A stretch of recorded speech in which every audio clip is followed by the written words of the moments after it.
Have you ever wondered how much money you're actually supposed to have by your age? You might look at someone driving a new car, living in a nice house, or taking expensive vacations and think, am I falling behind? But there's a better way to measure your financial progress: your net worth. And today, we're going to look at some simple net worth milestones for ages 25, 30, 35, 40, and 50. These aren't rules. They're benchmarks. Because your income, location, debt, and life situation can change the numbers dramatically, but they can still give you something extremely valuable: a target. Age 25, the starting line. By 25, you don't need to be rich. You don't need $100,000 sitting in your bank account. A reasonable goal is to have a positive net worth with an ambitious benchmark around $25,000. That means your assets minus your debts equal roughly $25,000. If you're below that, don't panic. Your 20s are often about education, building your career, and increasing your income. The most important thing at 25 isn't having a massive net worth. It's developing good financial habits. Avoid unnecessary debt. Build an emergency fund. Start investing. And most importantly, increase your earning power. Because the decisions you make in your 20s can compound for decades. Age 30, $100,000. By 30, the target becomes more serious. A strong benchmark is around $100,000 in net worth. That doesn't mean you need $100,000 in cash. It could include retirement investments, brokerage accounts, home equity, and other assets, minus your debts. And here's where compounding becomes powerful.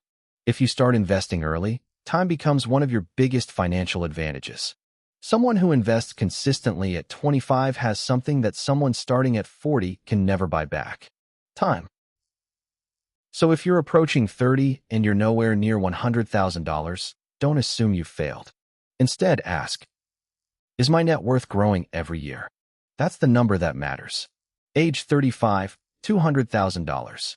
At 35, a reasonable, ambitious milestone is around $200,000. This is the stage where your career may be accelerating. Your income may be significantly higher than it was in your 20s. But there's a trap: lifestyle inflation. You get a raise.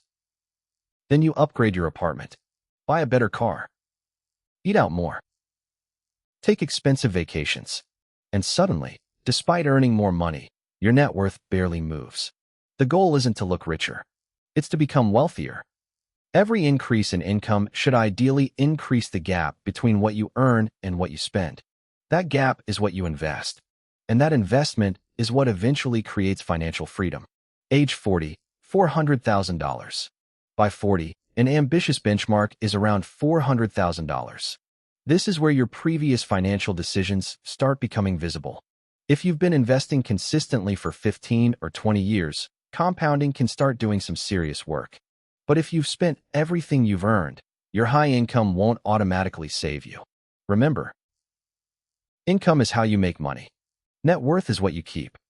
A person earning $200,000 with massive debt can have a lower net worth than someone earning $80,000 who consistently saves and invests. That's why your paycheck isn't the final score. Your balance sheet is.